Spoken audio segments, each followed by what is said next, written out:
Good morning everyone and welcome back to our channel. कैसे हैं आप लोग? आई होप आप लोग अच्छे होंगे और अच्छा ही होना चाहिए। आज है संडे, हैप्पी संडे। तो अभी किस किस की संडे संडे जैसी बीत रही है। कौन ऑफिस जा रहा है, स्कूल्स तो कोई भी नहीं खुले, कॉलेजेस कोई भी नहीं खुले हैं, तो मोस्टली घर से ही सारा काम हो रहा है। फिर भी संडे संडे ही होता है, क्योंकि अगर बच्चे घर पे ऑनलाइन क्लासेस कर रहे हैं तो भी पूरा दिन बिज़ी रहता है, या फिर जो भी जॉब कर रहे हैं, वर्किंग हैं, तो वो भी पूरे दिन लैपटॉप पे बैठे रहते हैं। तो संडे संडे ही होता है, जो भी वीकेंड होता है वीकेंड ही होता है। इसी हिसाब से लोग आराम से उठते हैं जिस दिन छुट्टियां होती है। यार भाई आज तो आराम से उठना है, तो मैं भी वैसे ही आराम से उठी थी आज। तो आज क्या करना है अभी कुछ नहीं पता। अभी मैंने पूजा कर लिया है, रात को भी मैं साफ़ सफाई कर लेती हूँ, उस हिसाब से मैं मॉर्निंग में पूजा कर लेती हूँ उठकर, और फिर से साफ़ सफाई करती हूँ। वैसे तो सुबह उठकर आपको सब कुछ, लेकिन कुछ जैसे कुछ लोग सो रहे होते हैं तो फिर साफ़ सफाई करने में थोड़ी सी दिक्कत होती है, क्योंकि फ़ैन ऑफ़ कर दो, फिर बच्चा सो रहा है वो उठ जाता है, तो फिर सबके उठने के बाद ही मैं क्लीनिंग का काम करती हूँ। तो क्या करना है वो आप लोग के साथ मैं रहूँगी, शेयर करूँगी। तो चलिए स्टार्ट करते हैं आज का संडे वाला दिन, छुट्टी वाला दिन।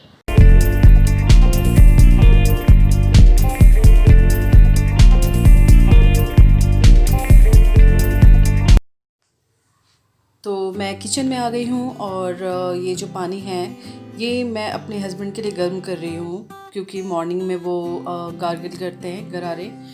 और दिस इज़ गुड हैबिट। अगर आप अभी क्या, आप कभी भी सिर्फ समर को छोड़कर मैं कहना चाहूँगी, अगर आप गर्म पानी से मॉर्निंग में और बिफोर बेड नाइट में अगर आप गार्गिल करते हैं तो आपका जो गला होता है वो अच्छा रहता है, और गले से ही सारी प्रॉब्लम स्टार्ट होती है। तो मेरे हस्बैंड की ये हैबिट शुरू से ही है कि उनको मॉर्निंग में बगैर पूछे गर्म पानी देना ही देना है, थोड़ा सा सॉल्ट डालकर। तो मैं इसमें थोड़ा सा नमक डाल दिया था ऑलरेडी, और मैंने एक ग्लास वार्म वाटर तैयार कर लिया है, जो कि मैं अपने हस्बैंड। और आज मैं आप लोग को एक टिप्स देना चाहती हूँ कि अगर जब भी आप किचन में एंटर करते हो तो अपने बाल को बिल्कुल बांध लिया करो, क्योंकि ये चीज़ें बड़ी मुश्किल में डाल सकती हैं। आप कोई खाना बनाओगे और उसमें बाल चला जाएगा तो कोई नहीं खाएगा उस खाने को। तो इस चीज़ का ख्याल रखें कि जब भी आप किचन में आते हो, मोस्टली आप मेरे वीडियो में देखना मेरे बाल बंधे ही होते हैं। मैं अभी जस्ट मैंने वॉश किया है, मेरे बाल गीले हैं, मैंने कोम किया है, लेकिन मुझे किचन में आना था। तो किचन में आने के लिए बाल को हमेशा बांध के रखें, और जब किचन से बाहर जाए तो आप बाल को खोलकर सुखा सकते हैं। चलिए, तो अभी मैं अपनी बेटी को दे देती हूँ ब्रेकफास्ट, और जो मैं अपनी बेटी को देने वाली वही ब्रेकफास्ट हम भी करने वाला है। फिलहाल मैं अपनी बेटी को दे देती हूँ कि वो वेट कर रही है। तो अब मैं अपनी डॉटर के लिए ब्रेकफास्ट रेडी कर रही हूँ। तो ये इंस्टेंट ब्रेकफास्ट है, इसमें मुझे कुछ बनाना नहीं है, क्योंकि मूसली और मिल्क आज हम खा रहे हैं, तो उसमें कुछ करना नहीं होता है। हाँ, करना चाहो तो आप बहुत कुछ कर सकते हो, जैसे बहुत सारे तरीके के फ्रूट्स कट करके डाल सकते हो, और ज़्यादा ड्राई फ्रूट्स डाल सकते हो। ये जो मूसली है इसमें ऑलरेडी हर तरीके के ड्राई फ्रूट्स मिक्स हैं, तो इसमें मैं ऊपर से ड्राई फ्रूट नहीं दूंगी, और थोड़ा सा शुगर, और अगर मैं या मेरे हस्बैंड लेते हैं तो हनी ऐड करते हैं, लेकिन मेरी बेटी को हनी पसंद नहीं, तो इसलिए शुगर मैंने ऐड किया, और वार्म मिल्क, क्योंकि ठंडा अभी दूध देना बच्चों के लिए या बड़ों के लिए किसी के लिए भी सही नहीं है, गला ख़राब हो सकता है। तो इसलिए गर्म दूध का ही आप यूज़ करें, ताकि बच्चे बड़े या कोई भी अगर यूज़ करते हैं तो उनका गला ख़राब ना हो। और मेरी बेटी साथ में बैठी हुई है, तो हम दोनों ही ब्रेकफास्ट कर रहे हैं, और मेरी बेटी कुछ ना कुछ मुझसे बोली जा रही है, तो उसकी बातें भी सुन रही हूँ। और मेरे हस्बैंड सामने गेट की तरफ कुछ कर रहे हैं, इंटरकॉम में थोड़ी सी प्रॉब्लम आ गई है, तो मेरी नज़र उधर भी जा रही है, वो कुछ बोल रहे हैं तो मैं उधर सुन रही हूँ। तो ऐसे ही होता है, मॉर्निंग में बात करते हुए ब्रेकफास्ट हो जाता है और पता ही नहीं चलता। ब्रेकफास्ट मैंने कर लिया था, मेरे हस्बैंड ने भी ब्रेकफास्ट कर लिया था, और वो चले गए हैं किसी काम से, तो मैं थोड़ी सी अब क्लीनिंग कर रही हूँ। संडे में क्लीनिंग करना वैसे तो मैं एवरीडे करती हूँ, अगर आप क्लीनिंग एवरीडे करते हो तो वो आपके लिए बहुत अच्छा होता है, क्योंकि आप सोचोगे हफ्ते में एक बार मैं क्लीनिंग करूं तो बहुत ज़्यादा काम हो जाता है। तो मैं मोस्टली डेली ही डस्टिंग और झाड़ू पोछा जो भी होता है एवरीडे कर लेती हूँ। हाँ, मैं थोड़ा सा पोछा कभी कभी एक दिन गैप हो जाता है, बिकॉज़ मैं भी थक जाती हूँ। अभी कोई हाउस हेल्पर नहीं है, सारा काम मेरे ऊपर ही है। बच्चे का क्लास हो गया, बच्चे का होमवर्क और घर का सारा काम, यूट्यूब का काम, एवरीथिंग, एडिटिंग सब मैं करती हूँ। तो इसलिए बीच में एक दिन मैं पोछा गैप कर लेती हूँ, बट कोशिश करती हूँ कि मैं एवरीडे पोछा ज़रूर लगाऊँ।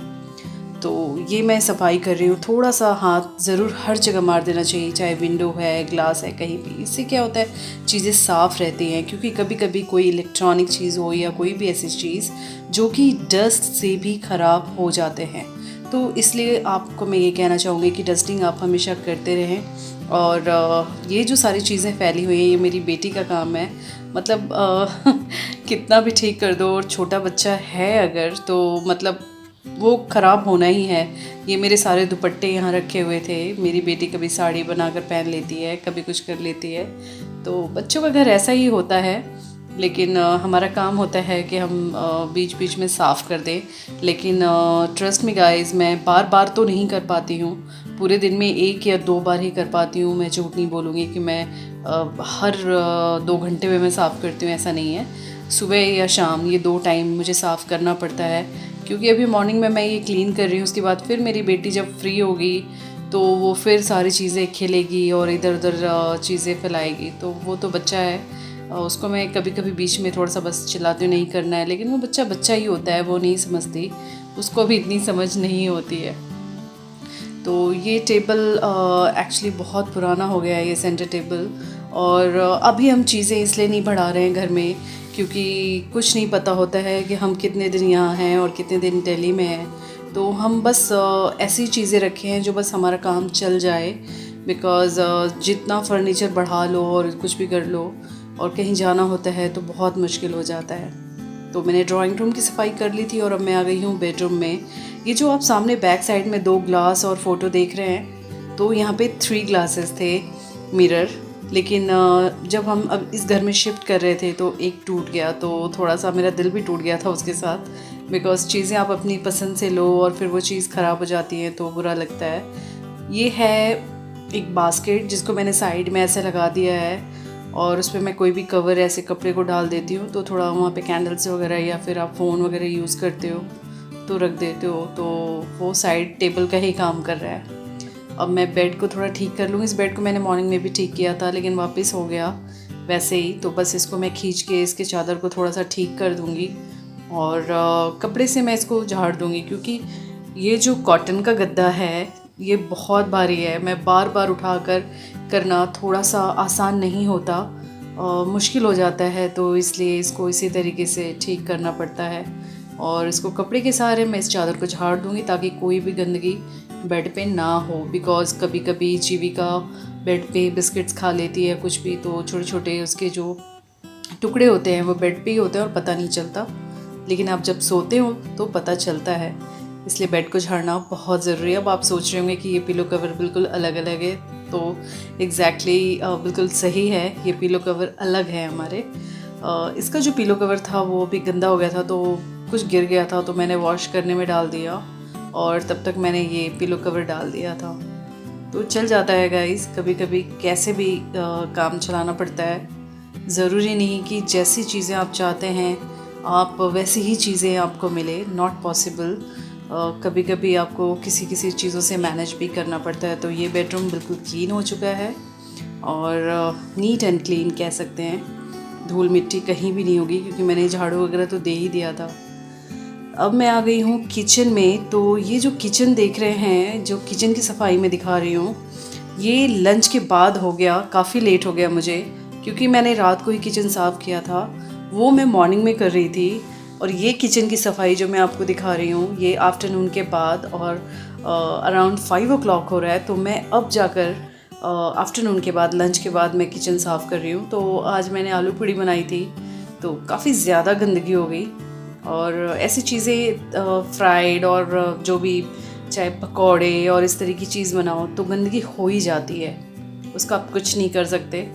तो वही मैं पहले क्या करती हूँ हमेशा कि गैस वगैरह साफ़ कर लेती हूँ, गैस के पास की जितनी भी जगह है उसको मैं अच्छे से क्लीन कर लेती हूँ, और उसके बाद मैं बर्तन साफ़ करती हूँ, तो मुझे कंफर्टेबल लगता है। अदरवाइज़ अगर गैस की तरफ गंदगी है और साथ में मैं बर्तन साफ़ कर रही होंगी तो मुझे अच्छा नहीं लगता।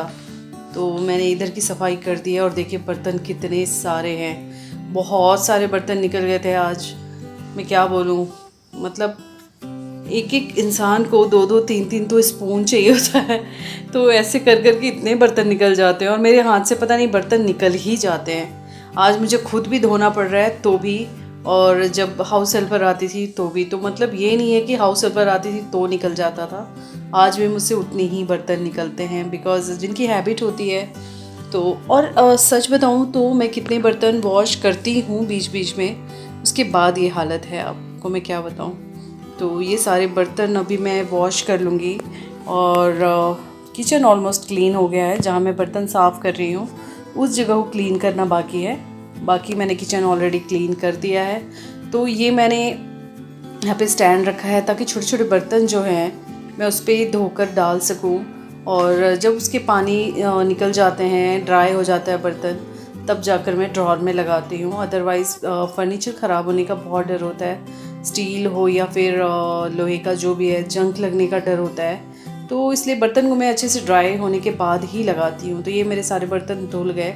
अब एक एक बर्तन को दिखाना तो बहुत लंबा हो जाता व्लॉग, तो मैंने शॉर्टकट में दिखा दिया, और इसलिए अब इस जगह को साफ़ कर रही हूँ। तो इसे भी सबसे ज़्यादा क्लीन करने की ज़रूरत होती है, क्योंकि अगर थोड़ा सा भी जूठा और खाने का कोई भी टुकड़ा रह गया तो कॉकरोच आने का बहुत ज़्यादा डर होता है। और हम यहाँ जब बर्तन धोते हैं तो टाइल्स वगैरह पे छींटे पड़ ही जाते हैं। तो मैं हर दिन 2 बार एटलीस्ट टाइल्स को साफ़ कर देती हूँ हैंड टू हैंड, ताकि वहाँ पे गंदगी जमे ना। और जब जगह एकदम साफ़ होता है तो आपको काम करने में भी बहुत मज़ा आता है। गंदगी के साथ थोड़ा सा अच्छा नहीं लगता, आपको खुद जो पॉजिटिविटी नहीं आती आपके अंदर। तो हमेशा किचन हो या कोई भी जगह साफ़ ज़रूर रखना चाहिए। मुझे तो सोचिए कि मतलब उतनी हैबिट नहीं थी, लेकिन अब मैं इस चीज़ को लेकर बहुत जागरूक हो गई हूँ कि किचन वगैरह बिल्कुल क्लीन रखना है। एंड टचवुड इस वजह से यहाँ पे कोई कॉकरोचेस वगैरह अभी तक नहीं आए हैं। क्या पता मैं नाम ले रही हूँ और आ जाए, पता नहीं, मुझे कॉकरोचेस का ऐसा ही लगता है, उनका नाम लो और वो बस पधार जाते हैं। तो थोड़ा सा डर लग रहा है। मेरे हस्बैंड कहते हैं प्लीज़ कॉकरोच का नाम मत लो वरना आना शुरू हो जाएंगे। तो ये ब्लॉग देखने के बाद वो ज़रूर बोलेंगे कि तुमने कॉकरोच का नाम ले लिया। बहुत बार ऐसा होता है, वैसे ये मजाक कर रही हूँ, ऐसा कुछ नहीं होता, बट डर लगता है। कॉकरोचेस एक बार आने लगते हैं ना तो फिर आने ही शुरू हो जाते हैं, वो जाते नहीं। तो इस बात का, और इसमें जो भी कचरा था वो मैंने डस्टबिन में डाल दिया, और इसकी जाली भी मैं अच्छे से साफ़ कर दूँगी। उसकी जाली साफ़ करना बहुत ज़रूरी है क्योंकि वहीं से गंदगी स्टार्ट होती है। तो ये जो भी मैंने चीज़ों से बर्तन साफ़ किया उसको भी वॉश करके रख दिया। उसको वॉश करना बहुत ज़रूरी है, अगर आप ऐसे ही रख दें तो फिर गंदगी होती ही है। और हैंड वॉश लिक्विड मैं हमेशा अपने किचन में रखती हूँ ताकि ये सब काम करने के बाद मैं फटाक से हैंड वॉश कर लूँ। तो ये हो गया है किचन का काम, और किचन बिल्कुल साफ़ है, आप देख सकते हैं। इधर बर्तन रखे हुए हैं आधे, तो ये देखिए बिल्कुल क्लीन, गैस वगैरह बिल्कुल क्लीन है, कहीं भी गंदगी नज़र नहीं आ रही है। ये सारे बर्तन जो रखे हैं वो सूखने के बाद फिर मैं सेट कर दूँगी। तो अभी तो सूखने में बहुत ज़्यादा टाइम लगेगा, इतनी जल्दी सूखने वाला नहीं है। और इधर देखिए, इधर भी बर्तन आधे रखे हुए हैं वॉश करके, ये सब भी लगाना है। तो दोनों ही तरफ बर्तन हैं, और बड़े बर्तन मैं विंडो पे रखती हूँ जो कि मैं आपको दिखाती हूँ। ये सारे बड़े बड़े बर्तन हैं, इनको भी जब सूख जाएंगे तो इनको भी मैं ड्रॉर में रख दूँगी। तो आई होप कि आज संडे का क्लीनिंग रूटीन हमारा पसंद आया होगा आपको। अगर पसंद आया होगा तो हमारे चैनल को सब्सक्राइब करना ना भूलें, हमारी वीडियो को लाइक करना ना भूलें, और शेयर ज़रूर करें अपने फ्रेंड्स, अपने रिलेटिव्स के साथ। तब तक के लिए bye bye, take care of yourself, अपना खूब ख्याल रखें, खुश रहें, और मेरे ब्लॉग को ऐसे ही प्यार करते रहें।